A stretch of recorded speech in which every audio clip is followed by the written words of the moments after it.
Dans son livre « Ce sport qui rend fou », Gilles Simon explique que depuis quelques années, il y a quelque chose qui fait énormément de mal au tennis. Les highlights. Vous savez, ce sont toutes ces compilations des meilleurs points d'un match ou d'un tournoi. Il vous suffit d'ouvrir YouTube pour tomber dessus. Vous avez le top 10 des plus beaux coups entre les jambes, les meilleurs points de l'Open d'Australie 2021, les temps forts de la finale Djokovic-Medvedev, bref, tout ce que le tennis propose de mieux, condensé dans un format court. Et pour être honnête, c'est vrai que lorsqu'on aime le tennis, c'est des vidéos qu'on a un peu pris l'habitude de regarder.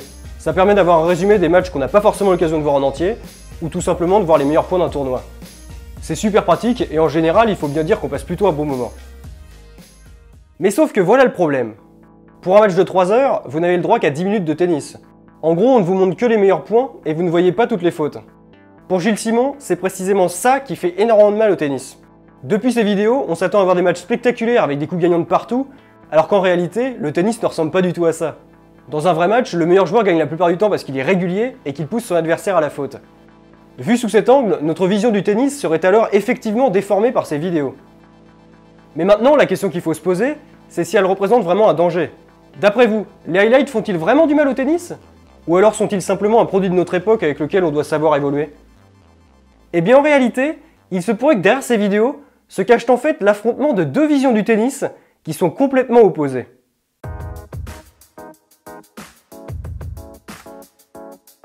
Je sais pas vous, mais quand je regarde des highlights, je peux pas m'empêcher de me dire que c'est quand même quelque chose qui est symptomatique de notre époque. À l'heure d'internet et des réseaux sociaux, on baigne dans un monde où tout va toujours plus vite. Il vous suffit d'utiliser votre téléphone pour vous en rendre compte. Toutes les applications fonctionnent soit par scroll avec un fil d'actualité, soit par swipe de la gauche vers la droite. À chaque fois, c'est conçu pour pouvoir passer le plus rapidement possible d'un article à l'autre ou d'une photo à l'autre.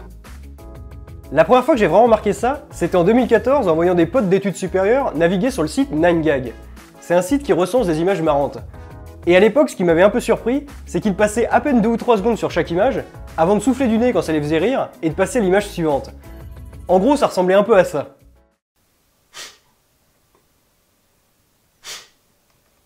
Alors vu de l'extérieur, je vous avoue que ça semblait assez étonnant, voire même un peu ridicule. Mais sauf que depuis, j'ai quand même un peu changé d'avis. Je me suis rendu compte qu'en fait, aujourd'hui, tout est comme ça. Tout le contenu qu'on regarde sur internet est devenu consommable, voire même jetable. La preuve, certains utilisent même une nouvelle expression. Ils disent qu'ils consomment du contenu. Maintenant, ils ne disent plus forcément qu'ils regardent une vidéo sur YouTube ou qu'ils lisent un article, mais plutôt qu'ils consomment du contenu sur internet. Bon alors je vous rassure, moi non plus je trouve pas que ça fasse franchement rêver comme expression. Mais avouez que ça représente quand même plutôt bien cette volonté qu'on a tous aujourd'hui à vouloir que tout aille toujours plus vite. Certains plus que d'autres bien sûr, mais c'est fou comment on est tous imprégnés par ça. Et d'ailleurs regardez, je me suis souvenu de quelques exemples. Vincent regarde la majorité des vidéos en vitesse accélérée. En x1,5 ou x2, ça dépend du débit de parole de la vidéo. J'ai un ami qui a l'habitude de regarder certains épisodes de manga en vitesse x4. En fait la vidéo va tellement vite qu'il n'a même plus le son. Moi-même, quand je regarde des highlights, il m'arrive d'appuyer 2 fois de suite sur l'écran pour voir le point suivant plus rapidement. Enfin bref, autant vous dire qu'on comprend tout de suite pourquoi les highlights font autant de vues sur YouTube. C'est vraiment ce que le tennis propose de mieux pour s'inscrire dans ce nouveau mode de consommation. Avec ces vidéos, on peut voir du tennis où les points s'enchaînent vite et où on est captivé par l'intensité du jeu. On n'est pas obligé d'attendre une plombe entre les points que Nadal remette son short ou que Djokovic fasse rebondir la balle 20 fois de suite. Résultat, les highlights ont aujourd'hui complètement envahi le tennis sur YouTube. Il n'y a quasiment plus que ça sur la plateforme. Est-ce qu'on doit s'en réjouir? Eh bien étonnamment, peut-être que oui. Dans une interview de 2020, Patrick Mouratoglou fait remarquer que depuis quelques années, le tennis souffre d'un manque d'intérêt de la part des plus jeunes. Selon lui, le format actuel du tennis ne convient plus du tout aux jeunes générations. C'est un format qui contient beaucoup trop de temps mort pour être en adéquation avec leur mode de consommation. Si on voit les choses sous cet angle, les highlights sont donc peut-être ce qui peut sauver le tennis. C'est un format rapide qui a tout pour rendre le tennis plus attrayant au public plus jeune. D'ailleurs, Patrick Mouratoglou en est persuadé. Si le tennis veut gagner en popularité, c'est comme ça qu'il doit s'y prendre. Il doit faire dans le spectaculaire et impressionner les foules. Dans cette optique, il a donc organisé une compétition d'exhibition l'été dernier, le Ultimate Tennis Showdown. Au programme, des têtes d'affiche comme Benoît Paire et Dustin Brown, et plein de règles modifiées pour que le jeu se déroule plus vite. Des matchs à durée limitée, des joueurs qui se départagent à la mort subite en cas d'égalité, des bonus pouvant priver l'adversaire de second service ou inscrire 2 points par coup gagnant. Bref, une sorte de tennis jeu vidéo.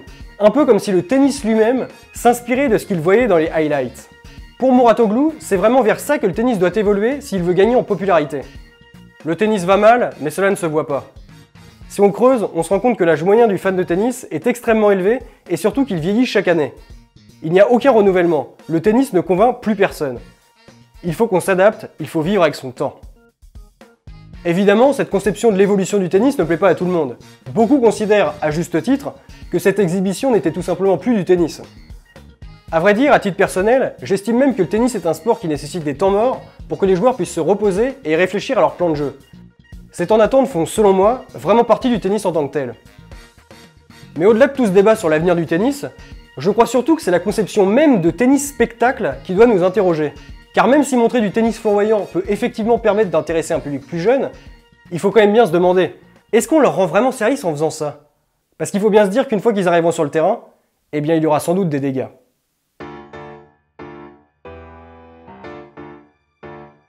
Même si les highlights permettent de toucher un public plus large, ils posent quand même un gros problème. Ils dénaturent le tennis. Dans un match professionnel, environ 30% des points se terminent après un coup gagnant. Alors que dans les highlights, bien souvent, c'est au-delà de 70%. Comme le dit notre ami Romain de la chaîne YouTube Tennis Tempête dans sa vidéo sur le sujet, eh bien, dans les highlights de la finale de l'US Open 2020, 81 des 115 coups montrés étaient des coups gagnants. Autant dire que ça montre une image complètement biaisée de ce match. On a l'impression en regardant les highlights que ce Team Zverev était un bon match, alors qu'en fait il était quand même très laborieux. Mais bon, à la limite, ça, j'ai presque envie de dire que ce n'est pas trop grave. Que les highlights idéalisent l'image qu'on se fait du tennis professionnel, dans l'absolu, ça ne fait de mal à personne.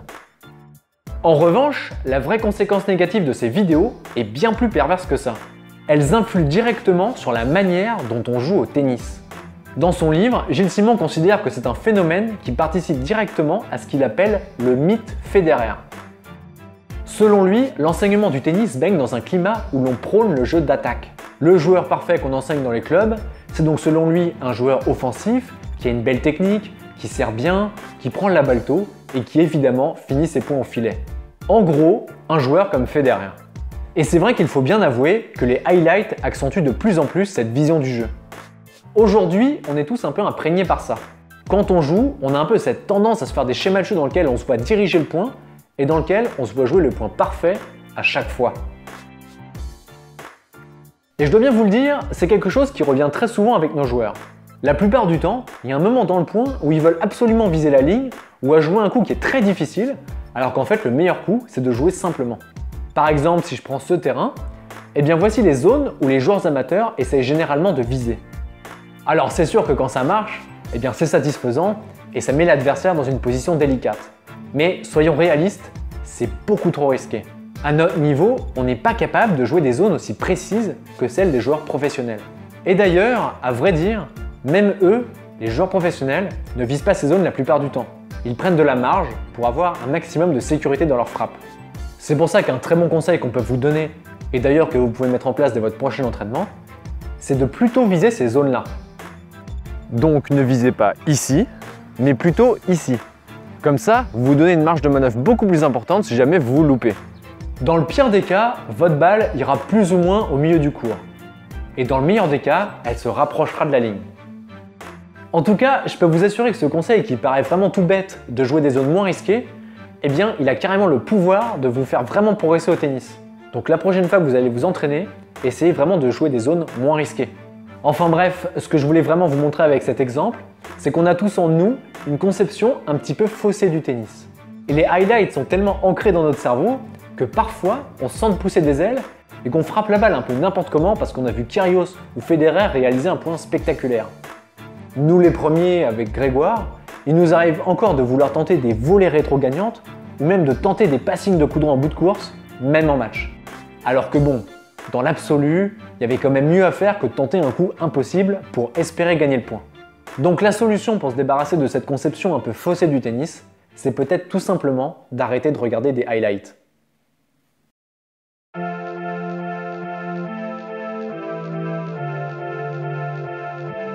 Pour changer l'image du jeu d'attaque qu'ont les gens du tennis, Gilles Simon dit qu'il aimerait bien qu'il y ait aussi des lowlights, c'est-à-dire des compilations avec tous les mauvais points du tennis. Les doubles fautes, les revers boisés, les coups droits dans le couloir, les volées qui sortent d'1 mètre. Bref, selon lui, ça représenterait bien mieux ce qu'est vraiment le tennis. Et à vrai dire, il a sans doute raison. Mais bon, soyons honnêtes 2 secondes. Personne ne les regarderait ces vidéos. Nous, ce qu'on aime, c'est voir du tennis qui nous fait vibrer. Grâce aux highlights, on peut voir tout ce que le tennis propose de mieux, sans avoir à se soucier des passages plus rébarbatifs. C'est génial pour suivre l'avancement des tournois, même quand on n'a pas trop le temps de s'intéresser au tennis autrement. A vrai dire, vu que toutes les chaînes sont désormais payantes, c'est même le seul moyen de regarder du tennis gratuitement, à part Roland Garros. Donc c'est pour ça, la prochaine fois que vous regarderez des highlights, vous ne devez pas vous sentir coupable. La seule chose, c'est qu'il faudra juste savoir garder un certain détachement. Il faudra se dire que ça ne représente pas la réalité, et que c'est avant tout une source de divertissement. En tout cas, si les highlights nous enseignent bien une chose, c'est que notre rapport au tennis est en train d'évoluer. Car peut-être qu'au final, ce que nous aimons dans le tennis, ce n'est pas tellement le tennis en lui-même, mais surtout ce qu'il propose de mieux. Petit mot de la fin pour vous dire que si vous voulez progresser au service, eh bien on a fait une formation gratuite avec Grégoire, où on vous apprend à servir plus fort, sans vous déboîter l'épaule. Le lien pour télécharger tout ça est juste en dessous dans la description.